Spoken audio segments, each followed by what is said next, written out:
गेलास तुम्हाला बाबांकडे. अरे ते बाबा डोळेच उघडत नाही आहेत किती वेळ झाला. शांत बसावं आत्याबाई, चमत्काराचे लगेच घडत नसतं.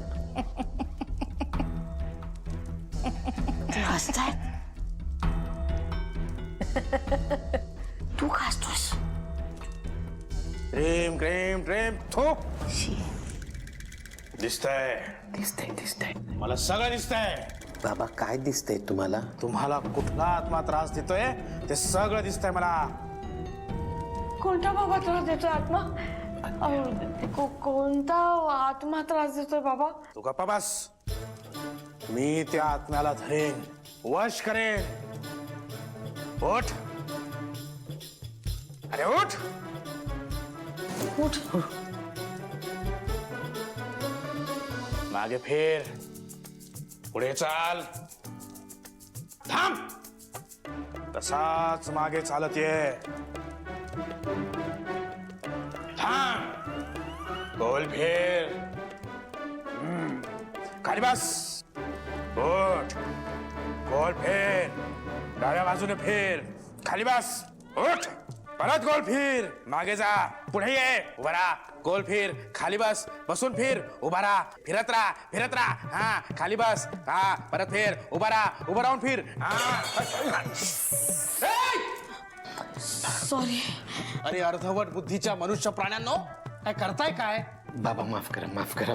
हे बघा बाबा, तुम्ही ज्या पद्धतीने सांगताय त्या पद्धतीने आम्ही करतोय, बस बाकी काही चुकलं नाही आमचं. ते सगळं तुमच्यासाठी नव्हतं, मग ते आत्म्यासाठी होतं. बसा. अरे बसा. बस बस. बसलो बसलो. त्या आत्म्याला वश करावं लागेल. हे सगळे मंतरलेले लिंबू आहेत. ड्रेम क्रेम ट्रेम थू. हे सगळे लिंबू आजच्या आज घरी घेऊन जायचे आणि सूर्यास्त व्हायच्या आत घराच्या सगळ्या कोपऱ्यात ठेवायचे. मग ती आत्मा तुमच्या जवळ सुद्धा येणार नाही. चालेल. बाबा, तुम्ही त्या आत्म्याला वश केल्यावर तो आम्हाला त्रास देणार नाही ना? नाही, हा. तो आत्मा तुम्हाला स्पर्शही करू शकणार नाही.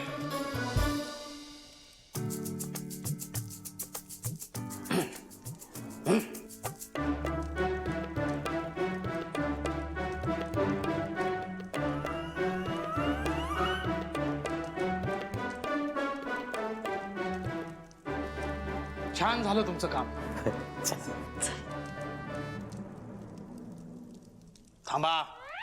चला.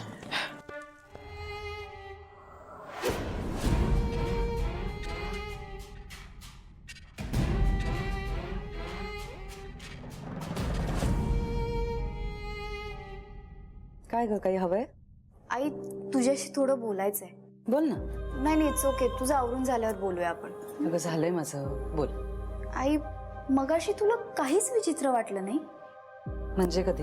मायाने अंबिका वहिनीची साडी नेसली हे मला अजिबात पटलेलं नाही. तू अजूनही त्या गोष्टीत अडकलेलीस. आई अगं, ती गोष्ट आहेच तशी. अनन्या,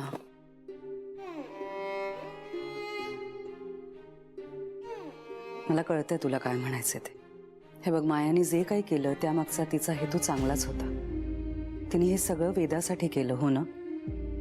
पण मला ते खरं वाटत नाही. आणि फ्रँकली स्पीकिंग, माया मला अजिबात चांगली वाटत नाही. पण काही म्हणा, माया त्या साडीत खूपच सुंदर दिसत होती, नाही का? आता हे काय नवीन? म्हणजे मला म्हणायचंय की माया अगदी अंबिकासारखी दिसत होती. मग मायात जर का वेदाच्या आयुष्यात तिची आई म्हणून आली तर किती चांगलं होईल, नाही का?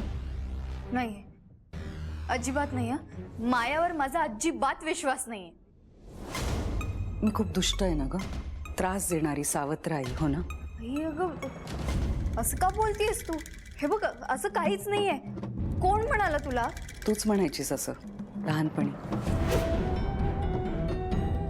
कोणीतरी तुझ्या डोक्यात भरवलं होतं की एक सावत्र आई येणार आणि तुला खूप त्रास देणार. सुरुवातीला तुला मी अजिबात नाही आवडायचे, पण पुढे जाऊन तुझी आणि माझी खूप छान मैत्री झाली, हो ना? मग त्याचप्रमाणे तुझं मायाबद्दलचं मत सुद्धा बदलेल. अरे वा, आज अगदी निवांत गप्पा चाललेत मायलेकींच्या. काय विषय काय आम्हालाही कळू देत. बाबा, मायाविषयी तुम्हाला काय वाटतं? म्हणजे अथर्व दादासाठी बायको म्हणून माया योग्य आहे का? यावर थोडा विचार करायला हवा. उगाच घाई करून उपयोगाचा नाही. अहो, असं काय करताय? अंबिकाला जाऊन वर्ष झालंय. तेव्हापासून आपला अथर्व एकटा आहे. वेदा कोणाशी काही बोलत नाहीये. त्या मुलीची वाचा गेली. आपण इतकं प्रयत्न करतोय तिच्यासाठी, इतक्या ट्रीटमेंट्स केल्यात, पण बोलतच नाही मुलगी. त्या दिवसापासून मायाच त्या दोघांचा सांभाळ करते. मग आपण तिचा विचार करायला नको? तुझी आई अगदी योग्य बोलते अनन्या. मायाच अथर्वसाठी योग्य आहे. हो ना? मग तुम्हीच बोला अथर्वशी. ऐकेल तुमचं तो. हो.